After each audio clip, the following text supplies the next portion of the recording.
Zek minimada mudranya meri. Merci à tous d'être là. Je vais en profiter, on est en petit comité pour le moment. Il y aura beaucoup de monde ce soir. Je remercie évidemment tous nos partenaires, je le dis maintenant, comme ça sera moins entendu. Je remercie surtout tous les gens qui œuvrent, notamment nos bénévoles, qui sont toujours là, très présents. Je le dis à chaque fois, mais j'y tiens. Merci à vous tous et toutes. Ces ateliers du patrimoine, ils ont commencé au début d'année 2023, en février à peu près, qui ont démarré par une réflexion qu'on a commencé à mener sur le patrimoine. On a invité des personnes du village, des bénévoles, à venir réfléchir à cette question du patrimoine, avec aussi on a invité des professionnels du secteur culturel. Il fait reconnaître que la mémoire fait partie de notre histoire et il est important de savoir d'où on vient quand on recherche à savoir vers où on veut aller.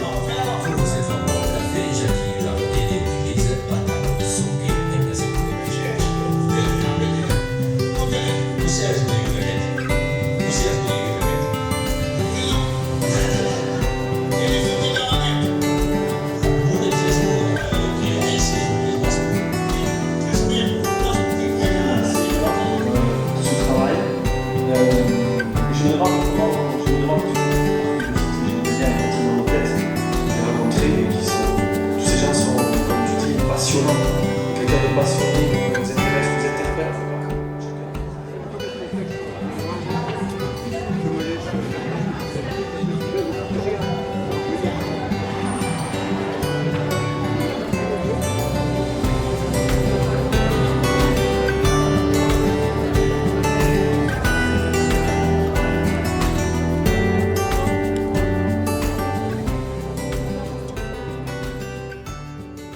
Il est une forêt où les arbres chantent et dansent parfois même.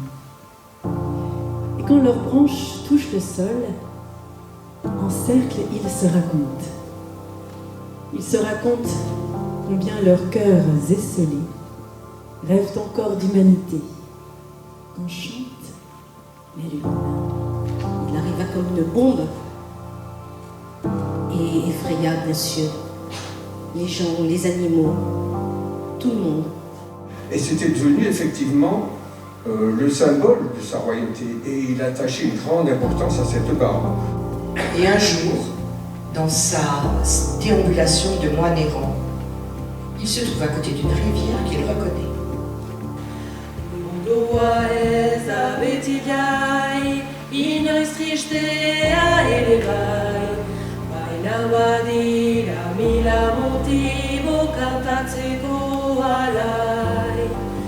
Bestela datozen benai, ez diet surik bota nahi.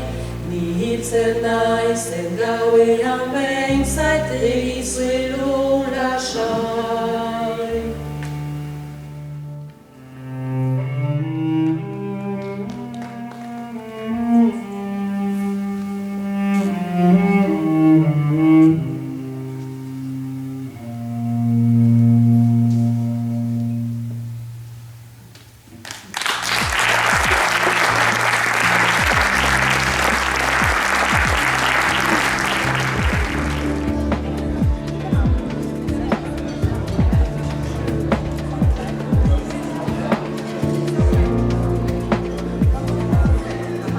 Heureusement que les Basques ont fini par tuer les Occitans. Parce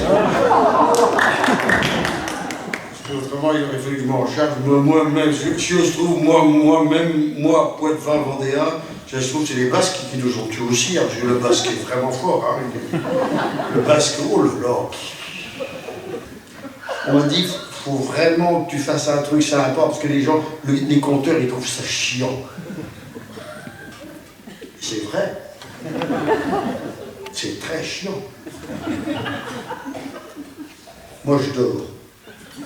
Parce que le problème du conte en France, c'est que...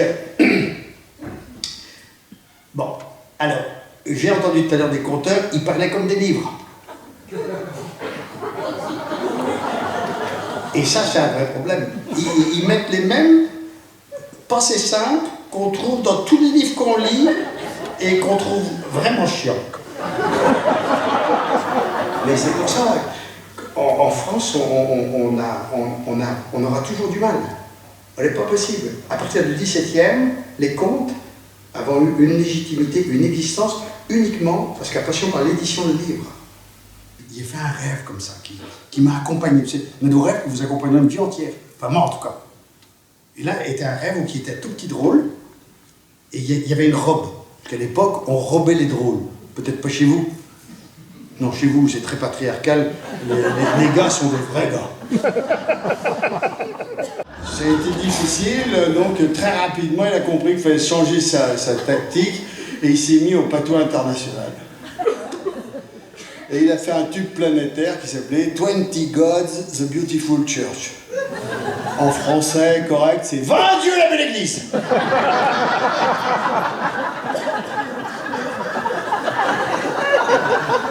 Planétaire. La Chine à gogo, la Chine. D'accord? Attention. Donc ça, alors, je compte sur vous toutes et tous. Hein.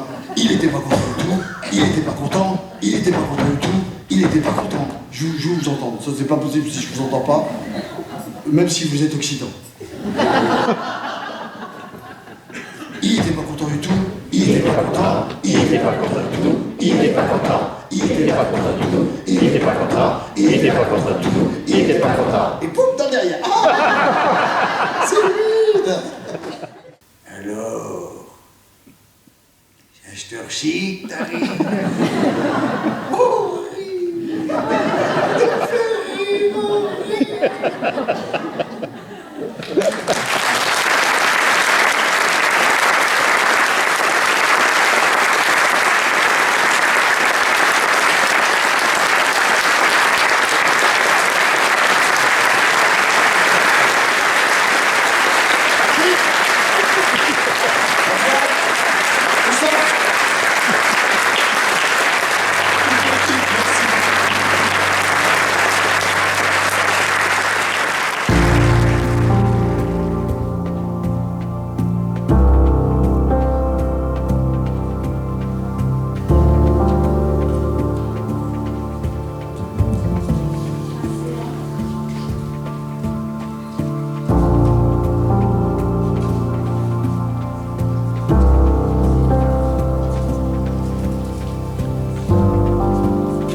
Teresina,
Bonjour à tous, amis de l'oralité.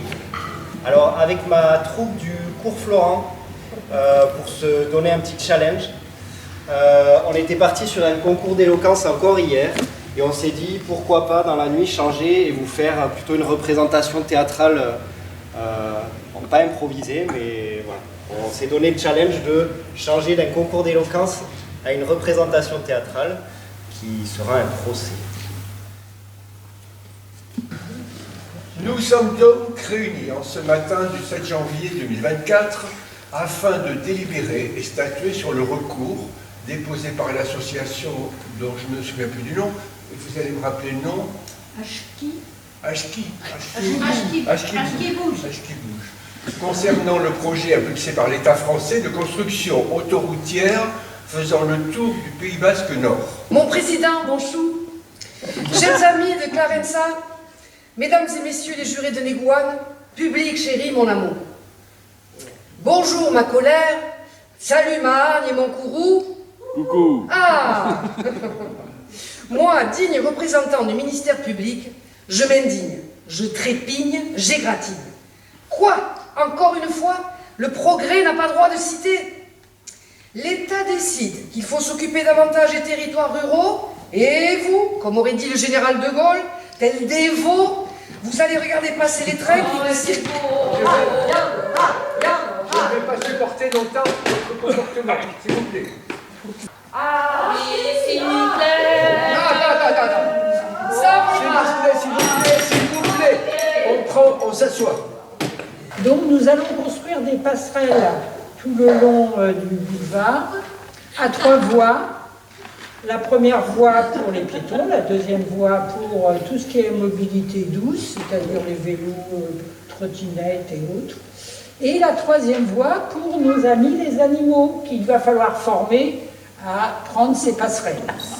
Mon intervention vise à soulever des préoccupations cruciales quant à la construction projetée qui menace notre communauté. Oui, mesdames et messieurs, nous sommes ici pour discuter de la grande œuvre qui sera connue sous le nom d'autoroute intergalactique Bouge. Car il semble que nos planificateurs urbains aient réussi à convaincre même les extraterrestres de l'utilité d'une telle route. Je chante ma souffrance au bord d'un étang, mais personne ne répond à mon tourment. Je suis aussi l'escargot. J'avance en prenant mon temps. On me dit souvent que je suis trop lent. Mais en réalité, je fais semblant pour arriver toujours au bon moment. Et enfin, le dernier compagnon qui est vraiment victime de ces autoroutes, je suis le hérisson. Avec mon manteau, je me suis protégée. Je dresse mes épines au moindre danger. Les renards et les chiens repartent découragés. Et mon seul souci dans ce problème, c'est le trafic routier, monsieur l'expert. Mais vous voulez m'abattre, moi et 1000 autres arbres de ma famille, ce qui montre le bilan à 4 200 kilos, 4 200 tonnes. Nous, les arbres, ne sommes pas de bois. Nous avons une vie, nous sommes sensibles, nous communiquons entre nous, nous prenons soin les uns des autres. Nous sommes beaucoup plus complexes que vous ne le croyez.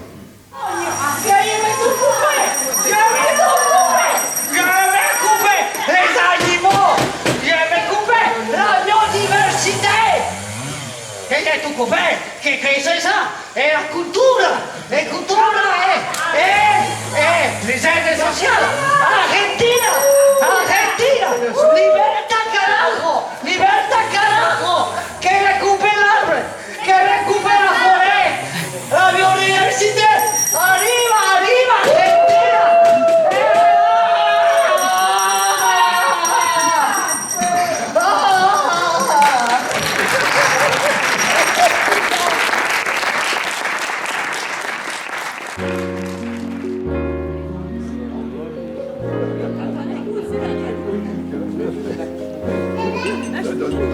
C'est du fou rire.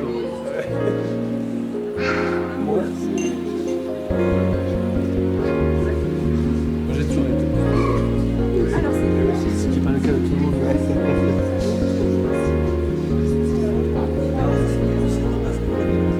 Voilà. Moi j'ai goûté celui-là. Je vais goûter.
Ze caminha